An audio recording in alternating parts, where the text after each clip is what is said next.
Hello good morning students. आज हम start करते हैं बहुत ही जल्दी इंपॉर्टेंट टाइप के क्वेश्चंस, और ये इतने श्योर शॉर्ट क्वेश्चन हैं कि आपको एग्ज़ाम में बहुत ज़्यादा इनसे फ़ायदा मिलेगा। चलिए तो एक तरफ से स्टार्ट करते हैं। पहला क्वेश्चन है हाउ इज़ द इनर्शिया। पहले हम लोग मतलब ऑब्जेक्टिव क्वेश्चन बाद में करेंगे, पहले हम लोग बड़े बड़े क्वेश्चन निपटा लेते हैं जिससे ऑब्जेक्टिव हम लोग सीख लेंगे, है ना।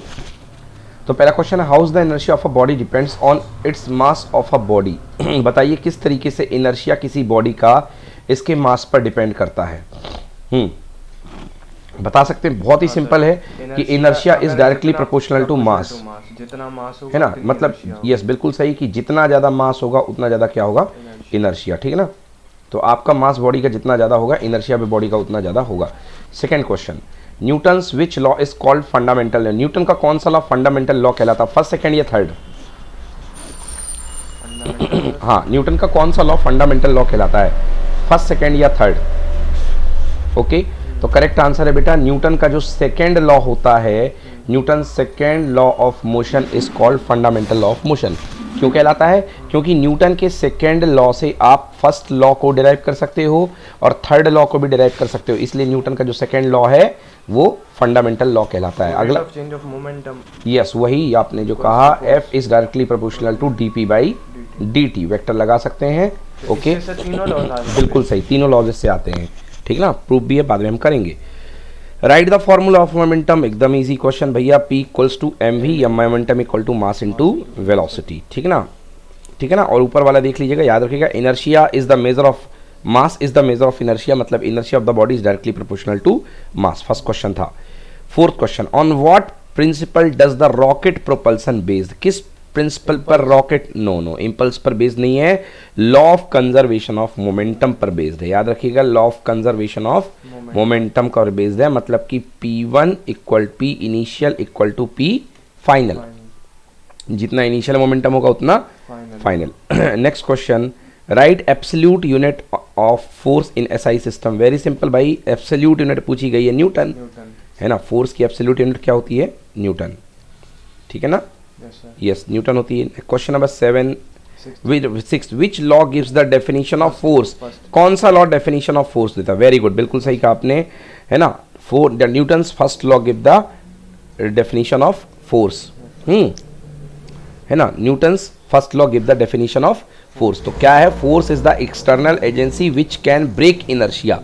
फोर्स वो एक्सटर्नल एजेंसी है जो इनर्शिया को ब्रेक करती है। Next question, which law gives quantitative explanation of the force. हाँ भाई क्वांटिटिव, कल मैंने पढ़ाया था qualitative quantitative. Second law, qualitative देता है फर्स्ट लॉ और क्वांटिटेटिव देता है सेकेंड लॉ, बिल्कुल सही। फर्स्ट लॉ सिर्फ रिलेशन देता है, फर्स्ट लॉ केवल फोर्स के एग्जिस्टेंस को बताता है और सेकेंड लॉ फोर्स की मेजरमेंट को बताता है कि मेजरमेंट कितना होगा, ठीक है ना। Next question number 8, which of the following has maximum value, static friction, limiting friction, kinetic friction. सबसे ज़्यादा वैल्यू किसकी होती है बेटा, तो मैं भी आपको पढ़ाऊंगा फ्रिक्शन का ग्राफ। फ्रिक्शन के ग्राफ में बेटा ये होती है स्टैटिक फ्रिक्शन, एक पॉइंट पर जाता है लिमिटिंग फ्रिक्शन और फिर उसके बाद आता है काइनेटिक फ्रिक्शन। तो सबसे ज़्यादा वैल्यू किसकी होगी, लिमिटिंग फ्रिक्शन की। किसकी होगी, लिमिटिंग फ्रिक्शन। ओके यस, तो भैया आंसर इसका होगा लिमिटिंग फ्रिक्शन, है ना, बिल्कुल सही आंसर है limiting friction. Question number 9, which of the following has less value, sliding friction या रोलिंग फ्रिक्शन। ये तो जनरल लाइफ का क्वेश्चन है, बताइए किसमें फ्रिक्शन कम लगेगा, स्लाइडिंग में या रोलिंग में। रोलिंग में, बिल्कुल सही बात है। जैसे गैस सिलेंडर को अपन कैसे करके लाते हैं, रोल करके, उसी को घसीट के लाएंगे तो हालत ख़राब हो जाएगी, क्योंकि रोलिंग फ्रिक्शन जो होता है कम होता है, ठीक है ना। चलिए अब आ जाए कुछ छोटे छोटे क्वेश्चन। पहला क्वेश्चन है, what do you mean by inertia. Inertia से अपना क्या मिलते हैं, what is inertia, it is the property of an object by virtue it of it which it resist any change in itself, ठीक है ना। कोई भी चेंज का अपोज करती है, चेंज को नहीं होने देती है। Next question, if a object is moving with uniform velocity what is the magnitude of acting on it. Very simple, अगर कोई बॉडी यूनिफॉर्म वेलोसिटी से मूव कर रही है तो उसका एक्सेलरेशन कितना होगा, जीरो। तो फोर्स कितना बनेगा, मास इनटू एक्सेलरेशन, आंसर कितना, zero. The net force on the object is zero because due to uniform velocity its acceleration भी zero. Done. Next question number 3, what do you mean by momentum and writes its dimensional formula. हाँ पढ़िए। Momentum is the product of mass and velocity of the product. Its of the object, of the object, okay. Its dimension formula is mlt minus 1. mlt की power -1, ठीक है ना, आ गया समझ में. Yes sir. Next question, how is momentum related with impulse. So impulse is Okay. change in momentum. बिल्कुल सही, ये लिख लीजिए कॉपी में, ये मैंने अभी पढ़ाया नहीं था आपको चैप्टर में.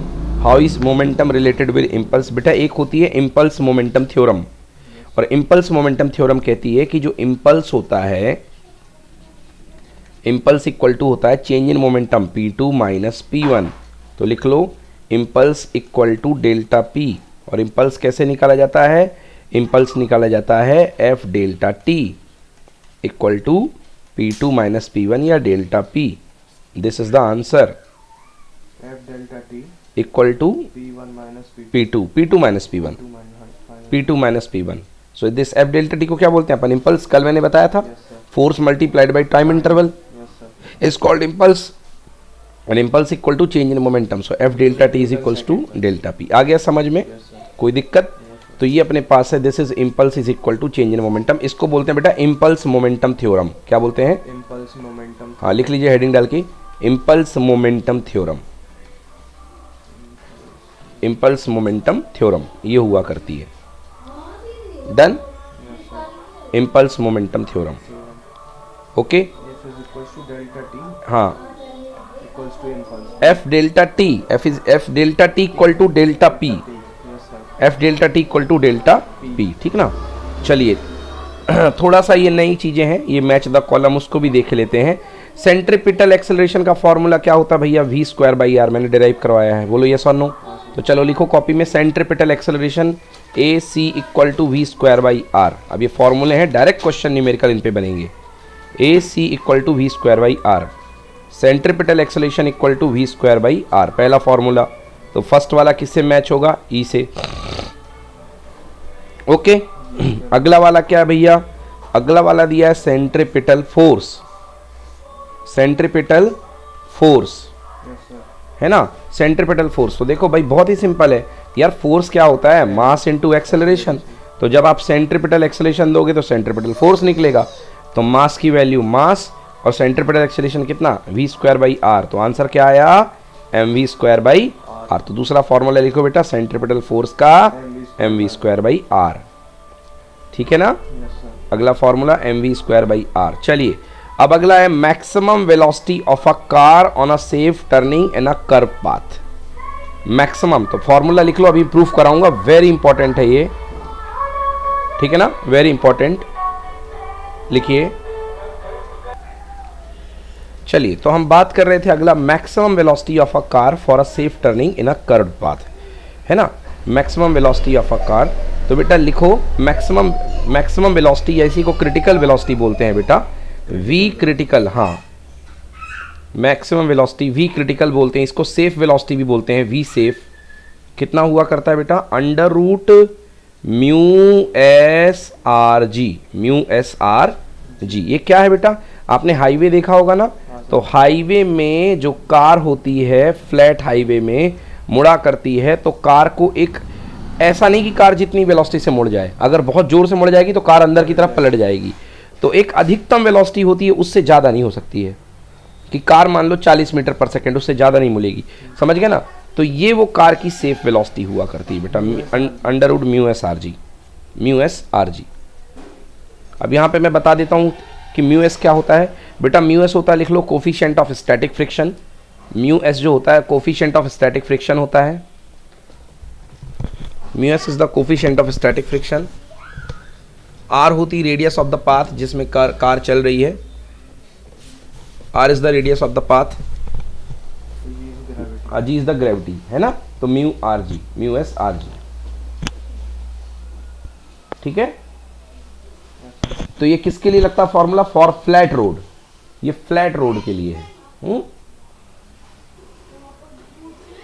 ठीक है ना, फ्लैट रोड के लिए.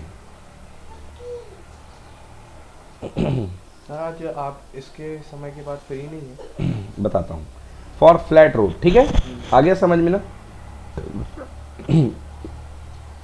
सेफ टर्निंग के लिए ये अपने पास आ गया थर्ड का mu S R G. Clear हो गया. Yes sir.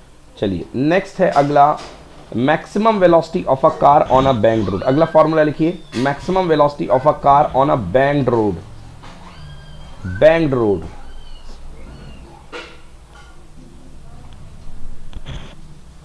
Banked road. अब बैंक्ड रोड क्या होती है, आपने हाईवे के मोड़ देखे हैं, अंदर से अंदर दबे हुए होते हैं और ऊपर की तरफ उठे हुए होते हैं, है ना, और इस पे यहाँ से सामने की तरफ से कार आया करती है, आती है ना, यस। तो यहाँ पे भी एक सेफ वेलोसिटी हुआ करती है, बट इसमें क्या आता है, यहाँ पे एक एंगल आ जाता है थीटा, है ना, बैंकिंग एंगल, इसको क्या बोलते हैं, बैंकिंग एंगल। तो उसका फॉर्मूला लिखिए, आर जी mu S plus tan theta. लिखिए formula, R G under root R G, यहाँ भी अंडर रूट था, यहाँ भी अंडर रूट आएगा, अंडर रूट आर जी mu S plus tan theta, under root R G bracket में mu S plus tan theta, हाँ mu S plus tan theta upon one minus mu S tan theta, upon one minus mu S tan theta, upon one minus mu S tan theta, ठीक है ना, clear, upon one minus mu S tan theta. तो ये होती है maximum velocity of a car on a banked road. ये भी बहुत इंपॉर्टेंट डेरिवेशन, इसको भी अपन करेंगे बाद में। अब for minimum wear and tear of a tyre, for minimum wear and tear of a tyre. अब क्या पूछा है भैया, minimum wear and tear of a tyre. तो ये क्या होता है, minimum wear and tear of a tyre, है ना, किस चीज की वैल्यू पूछी है इन लोगों ने, minimum wear and tear of the tyre. यहां पे लिखना है v is equals to bend, है ना, v इज इक्वल्स टू, हाँ देखिए ये जो स्पीड इन लोगों ने पूरा क्वेश्चन नहीं दिया है, minimum wear and tear of a tyre बस कह दिया है, ये एक्चुअली ये स्पीड ऑफ साइक्लिस्ट है। किसकी स्पीड है, साइक्लिस्ट की स्पीड भी कहते हैं इसको, साइक्लिस्ट की स्पीड भी कहते हैं। या फ्लैट रोड में अगर आप चाहते हैं कि आपकी मतलब इसको ऐसे कहना चाहिए, मिनिमम, इसको स्पीड ऑफ साइक्लिस्ट ही समझो तो ज़्यादा, इसको ऐसे लिख लो, for minimum wear and tear of a tyre और speed of cyclist, speed of cyclist, है ना, speed of cyclist v equals to under root R G tan theta. लिखो v equals to under root R G tan theta, ठीक ना। ये भी बहुत ज़्यादा इंपॉर्टेंट, मतलब इनफैक्ट मुझे लग रहा है इस साल के लिए सबसे ज़्यादा इंपॉर्टेंट यही है, साइक्लिस्ट वाला। ओके, इसका टॉपिक होता है bending of cyclist, bending of cyclist. Two wheeler वालों को आपने देखा होगा, टू व्हीलर वाले जब किसी मोड़ पे चला करते हैं तो बिल्कुल फ्लैट नहीं चलते हैं, वो मुड़ ही नहीं पाएंगे, वो थोड़ा सा अपने आप को नॉर्मल से हल्का सा एंगल दे देते हैं, अंदर की तरफ दे देते हैं ना। जैसे मान लो ये नॉर्मल है तो वो हल्का सा अंदर की तरफ झुक जाते हैं, तो ये एंगल होता है एंगल ऑफ बैंड, क्या बोलते हैं इसको, तो वही एंगल ऑफ बैंड निकाला जाता है। तो एक्चुअली आता क्या है कि tan theta equals to we square upon R G, जब अपन सॉल्व करते हैं तो वो आता है tan theta equal to we square upon R G, तो V square equal to R G tan theta हो जाएगा, तो V equal to under root R G tan theta. Done, आ गया, ओके, टाइम हो गया क्या।